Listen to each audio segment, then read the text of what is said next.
Hi everybody. Today we're going to talk about one of my absolute favorite topics, which is the fascinating part of our cell called the mitochondria. I love talking about the mitochondria because when we're taught in school, and many of you may remember from high school biology, or if you studied higher up in sciences, learning about these as being the powerhouse of the cell. So we were taught that these are inside our cells and that they take oxygen from the air we breathe, they take electrons from the food we eat, and then through a complex cycle called the citric acid cycle or the Krebs cycle, a bunch of steps go on. It requires a lot of cofactors, that the end result is your energy molecule called ATP. That in and of itself is both confusing and fascinating. Confusing because there's a lot of steps, there's a lot of cofactors. What are cofactors?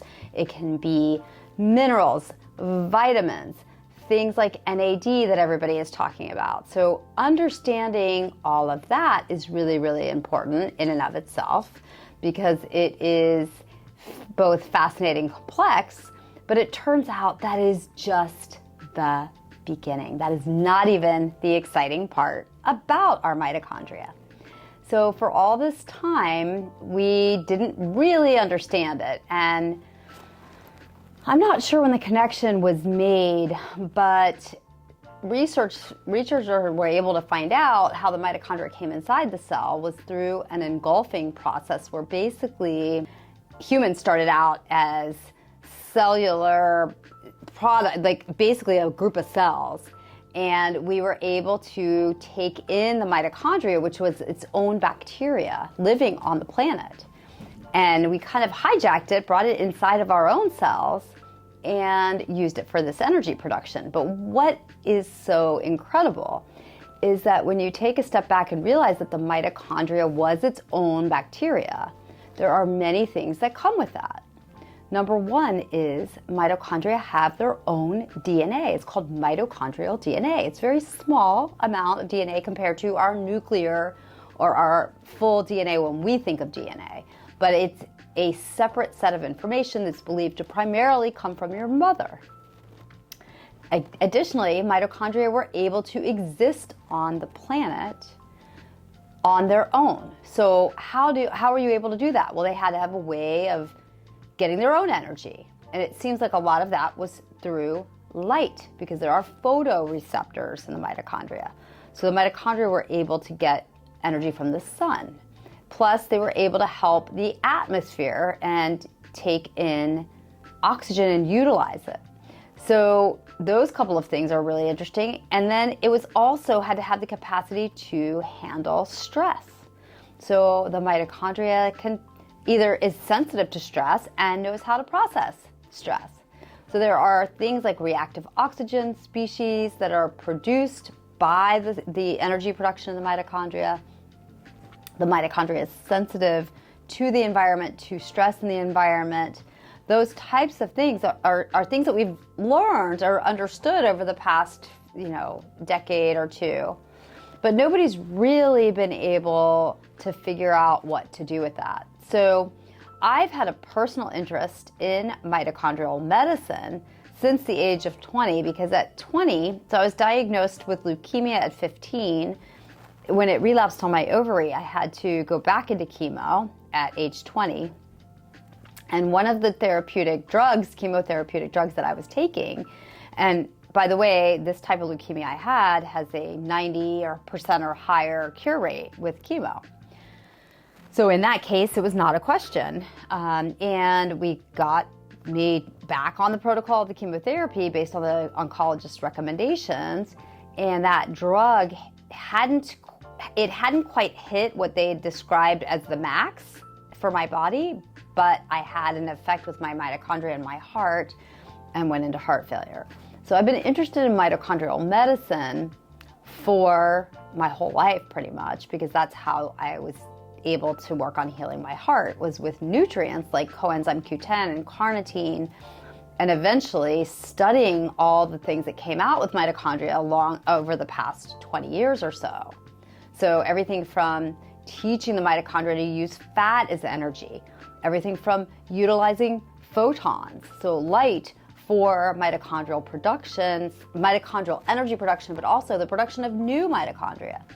And what is really exciting, that I'm in the process of working with a company that's got one of the very first tests ever discovered for the function of our mitochondria.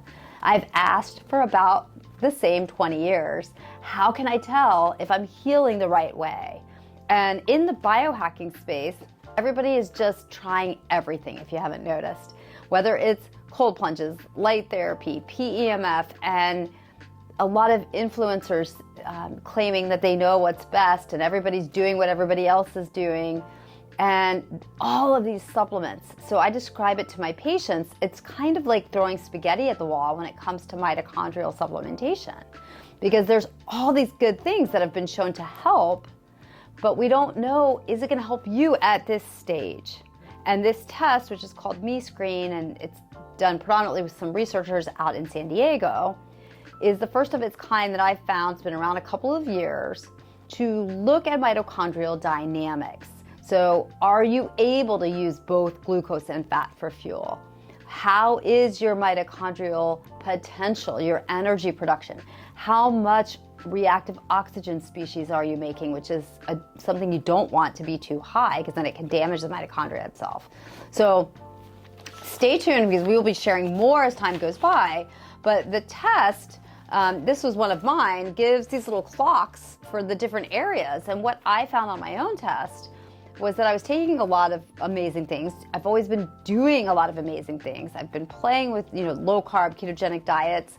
And so I had a lot of good result tests, but I also had an overactive baseline mitochondrial function, meaning I was kind of pushing it with what I was doing and it wasn't working. So that can be due to what we call membrane leakage, where the membrane, which is the outer part of the mitochondria, is not able to carry this energetic kind of pass down of electrons that happens inside the mitochondria. So it's a confusing topic, fascinating at the same time, and it can help us guide the type of hacks you might be doing, the type of supplements you might be doing to make sure that you're on the right path.